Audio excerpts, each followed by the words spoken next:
અમદાવાદ ખાતે એક senior citizen છે, 83 વર્ષના રિટાયર્ડ પ્રોફેસર છે. એમની સાથે એક ડિજિટલ અરેસ્ટનો બનાવ બનેલો હતો, જેમાં એમને પ્રથમ એક નોર્મલ કોલ આવેલો હતો અને કોઈએ પોતાની ટ્રાઇના અધિકારી તરીકે ઓળખ આપી હતી અને જણાવ્યું હતું કે આપના મોબાઈલ નંબરથી કોઈ સેલિબ્રિટીને પોર્નોગ્રાફિક વિડીયો સેન્ડ કરવામાં આવેલા છે, જેની એફઆઈઆર મુંબઈ ક્રાઇમ બ્રાન્ચ ખાતે થયેલી છે.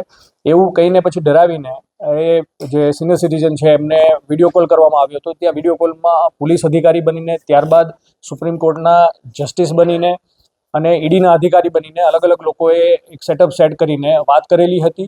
અને પછી કહેવામાં આવ્યું હતું કે આપના નામે બેંક એકાઉન્ટ બી નીકળેલા છે, જેમનો નરેશ ગોયલના કેસમાં મની લોન્ડરિંગમાં ઉપયોગ થયેલો છે. એટલે આવા અલગ અલગ બહાના બાદ એમને આરબીઆઈના લેટર, સુપ્રીમ કોર્ટના વોરંટ ઇસ્યુ ફેક જે ડોક્યુમેન્ટ છે એ મોકલવામાં આવ્યા હતા, ઈડીના લેટર મોકલવામાં આવ્યા હતા. એવું કહીને ટોટલ 20 દિવસથી વધારે એમને ડિજિટલ અરેસ્ટ કરવામાં આવી હતી અને અલગ અલગ તારીખોમાં એમની પાસે ટોટલ 7 કરોડ 13 લાખ રૂપિયા જેટલા અલગ અલગ અકાઉન્ટમાં ટ્રાન્સફર કરવામાં આવ્યા હતા. આમાં જે વોટ્સએપ નંબરથી જે કોલ કરવામાં આવ્યો હતો, એ વોટ્સએપ નંબરની જે અમારી ટીમે ઇન્વેસ્ટિગેટ કરી, એ બધા કંબોડિયાથી યુઝ થયેલા છે. એટલે જે સેટઅપ આખું જે ડિજિટલ અરેસ્ટનું ચાલતું હતું એ કંબોડિયાથી ચાલતું હતું. તો આ બાબતની જ્યારે સિનિયર સિટીઝનને જાણ થઈ ત્યારે અહીંયા તાત્કાલિક એફઆઈઆર દાખલ કરી અને અમારે પીઆઈ NS ખોખર અને એમની ટીમે 3 દિવસમાં આ બધા આરોપીઓની 12 આરોપીઓની ધરપકડ કરેલી છે.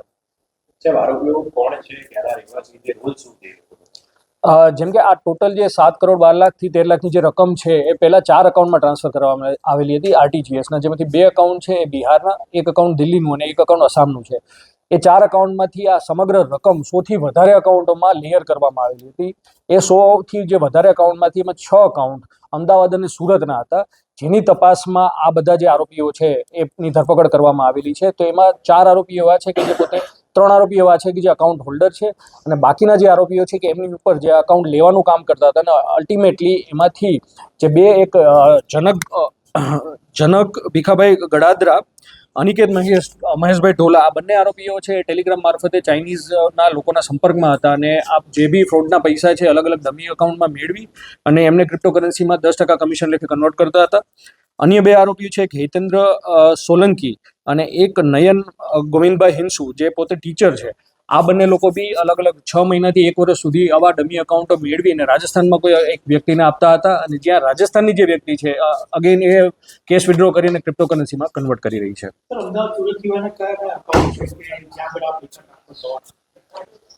જે મેં પહેલાં કહ્યું કે પૈસા ઓલરેડી ટ્રાન્સફર થઈ ગયેલા છે. 4 અકાઉન્ટ જેમાં 7 કરોડ 13 લાખની રકમ ટ્રાન્સફર કરેલી છે એ દિલ્હી, આસામ અને પટના બિહારના છે.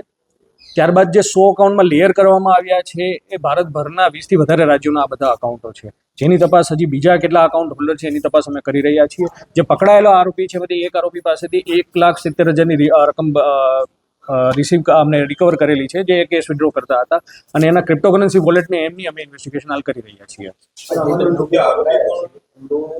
ડિજિટલ અરેસ્ટમાં કે બીજા સાયબર ફ્રોડમાંથી ક્રિમિનલ્સ પહેલા મળી આવી છે કે આ બધા ફ્રેશ છે જે આ લોકો ઓપરેટ કરી દે.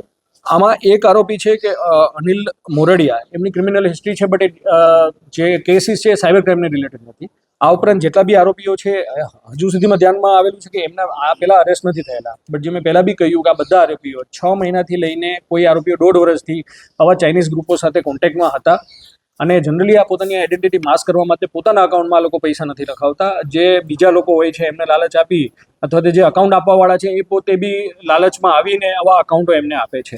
એમને એ બી ખ્યાલ હતો કે જે રિસન્ટમાં ગુજરાત પોલીસ દ્વારા એક ઓપરેશન મ્યુલ હન્ટ કરવામાં આવેલું હતું, એમનાથી બી આ લોકો પરિચિત હતા અને વોટ્સએપ ગ્રુપમાં અમે એવા વિડીયો મળેલા છે કે એમના વિડીયો એમના જે બોસેસ છે એમને શેર કરતા હતા કે આવી રીતના એ ડ્રાઈવ ચાલી રહી છે તો આનાથી કઈ રીતના બચવું. એટલે હજી સુધીમાં પકડાયા નથી, બટ જે એક્ટિવિટી આ બધાના અકાઉન્ટોમાં અત્યારે એમના ડિવાઇસમાંથી અમને અકાઉન્ટો મળેલા છે, જે અકાઉન્ટો અત્યાર સુધી એમને આપેલા છે, એમાં આખા ભારતભરમાં 238 જેટલી કમ્પ્લેનો NCCR પોર્ટલમાં મળી આવી છે. માત્ર એકાઉન્ટ લઈ અને પ્રોવાઈડ કરવા પૂરતો હતો. જે મેં પહેલાં કહ્યું, ખાલી અકાઉન્ટ લઈને પ્રોવાઈડ કરવા પૂરતો નથી. They have active role. એ અકાઉન્ટમાંથી પૈસા આવે છે, 2 સબ ગેંગ જે છે એ પૈસા વિડ્રો કરીને અને ક્રિપ્ટોકરન્સીમાં કન્વર્ટ કરે છે. એટલે એ આજે ચાઇનીઝ ગેંગને કોઈ બી ડિજિટલ અરેસ્ટ કે ઇન્વેસ્ટમેન્ટ ફ્રોડ જે ચાઇનીઝ ગેંગ દ્વારા આચરવામાં આવતા સાયબર ક્રાઇમ ગુના છે એમની પ્રોસીડ ઇન્ડિયાની બહાર છે, ક્રિપ્ટોકરન્સીમાં મોકલવામાં આવે છે. તો એમનો એક્ટિવ રોલ છે કે એ આ ક્રિપ્ટોકરન્સીમાં નાણાં ભારતની બહાર મોકલે છે 10% કમિશન લઈને. અને એક જે ગેંગના જે સભ્ય હિતેન્દ્ર સોલંકી છે એ પોતે આ બધી કીટો રાજસ્થાનમાં મોકલતા હતા એક અન્ય આરોપીને, ત્યાંથી એ પૈસા વિડ્રો થાય છે અને પછી આગળ આ ક્રિપ્ટોકરન્સીમાં કન્વર્ટ થઈને ભારતની બહાર મોકલવામાં આવે છે. એમાં જીતેન્દ્ર અને નયન જે એ બહાર રાજસ્થાનમાં એકાઉન્ટ આપતા હતા, એને કે તદેશ પેટા કમિશન મળતું હતું, વધારે મળતું હતું, એ રાજસ્થાન વાળા આરોપીની કોઈ ઓળખ પડતી એની અમે હજી એ બાબતમાં અમે આગળ ઇન્વેસ્ટિગેશન કરી રહ્યા છીએ અને આગામી સમયમાં એમની બી ધરપકડ કરવામાં આવશે. અને જે એમને જે હિતેન્દ્ર સોલંકીને છે એને પર અકાઉન્ટ 25,000 રૂપિયા આપવામાં આવતા કીટના. કેવા પ્રકારનો જે કોલ છે બધા કોઈ વેબસાઇટ છે કે કોઈ એપ્લિકેશન છે કે VPN યુઝ કરીને એ રીતે કોઈ કોલ કરતા હોય? જનરલી જે આ કોલ કરવામાં આવે છે એમાં આ લોકો જે કોલ કંબોડિયાથી ને જે ફર્સ્ટ નોર્મલ કોલ હતો એ કંબોડિયાથી ઇનિશિએટ કરવામાં આવ્યો હતો અને ઘણીવાર અહીંયા સિમ બોક્સીસ જે ઇન્ડિયામાં ઇન્સ્ટોલ કરવામાં આવે છે ત્યાંથી એ લેન્ડ કરવામાં આવે છે ટેકનિકલી. પછીના જે 2 નંબરથી કોલ આવેલા છે વોટ્સએપ કોલ હતા.